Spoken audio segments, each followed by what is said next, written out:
Hello everyone. तो आर्थिकी हम अब स्टार्ट करने जा रहे हैं। आर्थिकी जो कि अक्टूबर माह की आर्थिकी होगी। तो इसमें विश्व सहकारी आर्थिक मंच की स्थापना की गई है।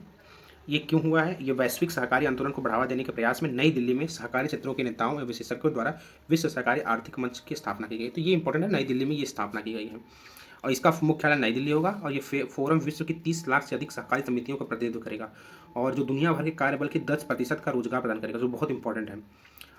इसका मेन थीम क्या है, मेन एम क्या है, प्राथमिक उद्देश्य यह है कि वैश्विक स्तर पर सहकारी सोच और सहकारी आंदोलन को बढ़ावा देना। तो ये हो गया हमारा पहला आर्टिकल।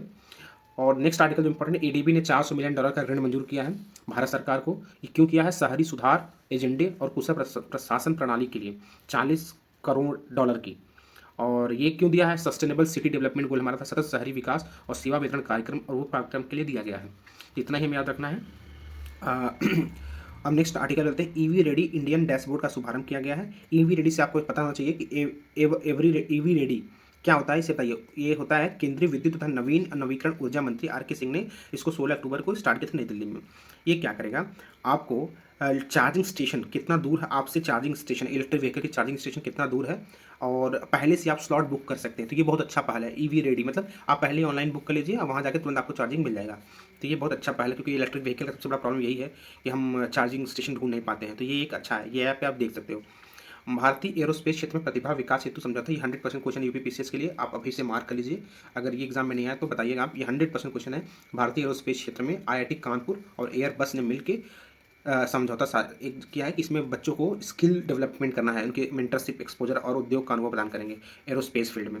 अब हम बात करने जा रहे हैं बसोहली पश्मीना को जीआई टैग मिला है। बसोहली पश्मीना कहाँ का है? जम्मू कश्मीर के कठुआ जिले। तो बसोहली पश्मीना इतना याद रखिए कि जम्मू कश्मीर का ये है और इसको प्रतिष्ठित भौगोलिक संकेतक प्राप्त हुआ है। ये ट्रेडिशनल हैंड स्पिनिंग टेक्निक का उपयोग करते हुए कुशल कारीगरों द्वारा तैयार किया जाता है। तो बहुत इंपॉर्टेंट चीज़ है ये। अब हम बात करेंगे, आईएमएफ ने भारत की विकास दर अनुमान बढ़ा के 6.3% कर दिया। इसने पहले कितना रखा था? 6.1% रखा था 2023-24 के। अभी बढ़ा दिया 6.3। ग्रोथ रेट देख रहा है इंडिया का बढ़ रहा है तो बढ़ा दिया। लेकिन वहीं अभी आरबीआई ने 6.5% रखा है, जो कि उससे भी कम ही है। तो ये तो मोटा मोटा हो गया, हमेशा बदलता रहता है, इसको इतना याद रखने की जरूरत नहीं है। और ये Pacific Asia travel association travel mart ने 4 से 6 अक्टूबर को नई दिल्ली में आयोजन किया गया था।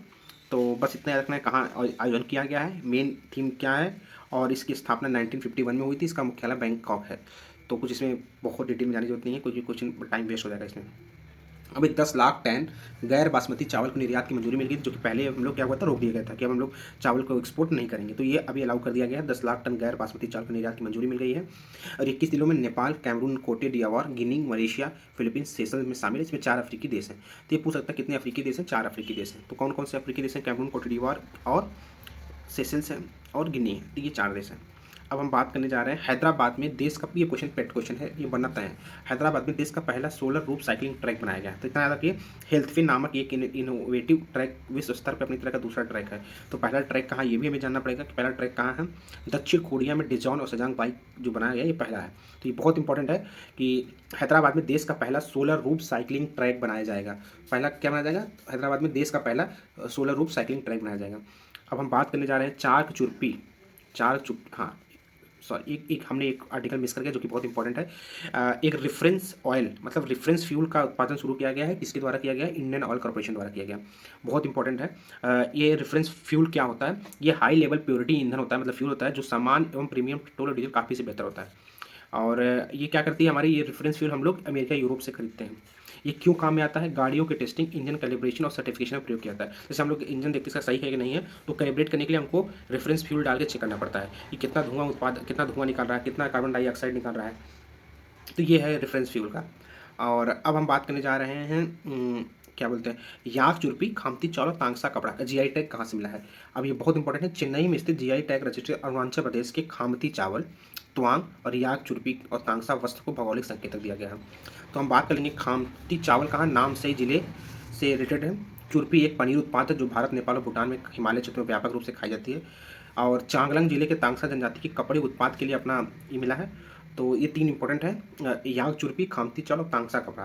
ये तीनों अरुणाचल प्रदेश से रिलेटेड है। एग्जाम में मैथ से कॉलम में आ सकता है कि जीआई टैग मिले हैं जो ये कौन से स्टेट से रिलेट करते हैं। तो ये हम यहाँ से कर सकते हैं। तो ये हो गया हमारा इम्पॉर्टेंट।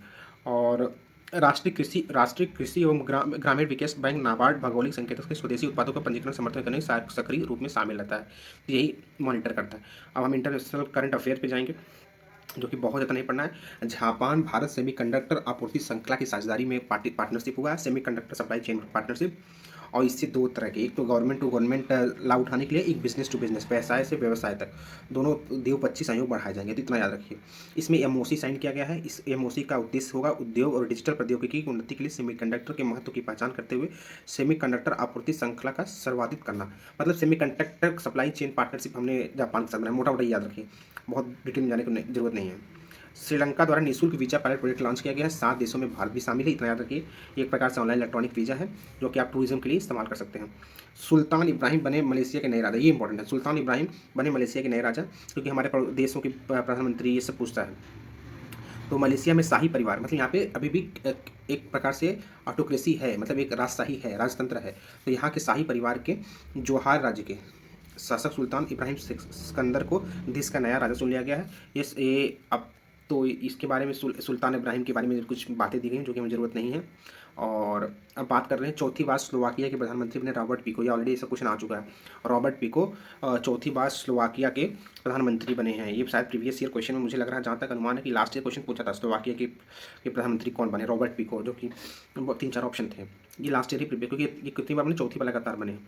साथ में फ्यूचर इन्वेस्टमेंट इनिशिएटिव का आयोजन किया गया है, और ये कहाँ किया गया, सऊदी अरब में किया गया है। बहुत इंपॉर्टेंट यही है कि कहाँ किया गया, सऊदी अरब में किया गया। क्या, फ्यूचर इन्वेस्टमेंट इनिशिएटिव का आयोजन। और इसकी थीम क्या थी, द न्यू कंपास, इसकी थीम है द न्यू कंपास। अब हम बात करने जा रहे हैं 8वां ब्रिक्स अंतर्राष्ट्रीय प्रतिस्पर्धा सम्मेलन, भारतीय प्रतिस्पर्धा आयोग CCI द्वारा ये मनाया गया है, और ये नई दिल्ली में आयोजित किया गया था। तो बस इतना याद रखना है। इजराइल में फंसे भारतीयों को लाने के लिए हमें ऑपरेशन अजय का स्टार्ट किया गया है, और ये 11 अक्टूबर को स्टार्ट किया गया है। जो कि लोग वहाँ से लौटना चाहें, इच्छुक हों, वो आ सकते हैं ऑपरेशन अजय के थ्रू। और भारत चीन में कोर कमांडर स्तर की 20वीं दौर की बैठक चली है, उसमें LAC के मुद्दों पे बात हुई है, और भारत ने बोला चाइना को अपना यहाँ से ठिकाना थोड़ा हटा लीजिए, यही हमारे डिटेल में बात हुई है। इटली में जन्म दर में रिकॉर्ड गिरावट हुई है, बहुत, मतलब यहाँ पे समझ सकते हैं कि यहाँ बच्चों का जो रेट है कि 1.24 से 1.22 तक आ गया है प्रजनन दर, मतलब फर्टिलिटी रेट 1.24 से 1.22, बहुत कम है ये। और ये बहुत सोचने वाली विषय है कि अगर इतने रिकॉर्ड तेज़ी से अगर गिरावट कम होगी बच्चों में, तो फिर जनसंख्या एकदम कम हो जाएगी इटली की। इसके बारे में बहुत घोर चिंताजनक उनके प्रधानमंत्री ने बात किया है। ये है इंटरनेशनल इटली से जुड़ा हुआ। और भारत के तीसरे कार्यकाल के लिए AIDB का अध्यक्ष बनाया गया है। तो ये भी इंपॉर्टेंट है कि भारत लगातार तीसरे कार्यकाल के लिए AIDB का अध्यक्ष के रूप में चुना गया है। भारत हमें AIDB के बारे में थोड़ा सा जान लेते हैं, क्योंकि हर बार एग्जाम में आता है। ये क्या है, संस्थापक देशों में से भारत है, हाँ है। इस संगठन में वर्तमान में 44 देश हैं, और 92 सदस्य संगठन शामिल है, जिसमें 26 सरकारी सदस्य हैं, मतलब गवर्नमेंट है, और बाकी जो है वो प्राइवेट है, प्रसाधन प्राधिकरण और ये सहयोगी है। तो ये इंपॉर्टेंट नहीं है।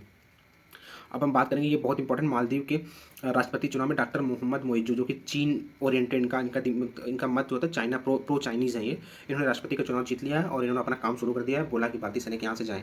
तो यही सब दिक्कत है इंटरनेशनल रिलेशन में, कि अपना अपना सरकार बनने के बाद लोग अलग अलग भावनाएं व्यक्त करते हैं, लेकिन भारत इतना मालदीव के लिए भी काम किया है, उसके बाद भी ये हालात हैं। तो अब हम लोग नेक्स्ट टॉपिक हमारा विज्ञान और प्रौद्योगिकी होगा, क्योंकि एक वीडियो में नहीं करेंगे, कट करके करेंगे 2-3 वीडियो में, जिससे आप लोगों को भी ईजी हो और हमें भी ईजी हो। So thank you.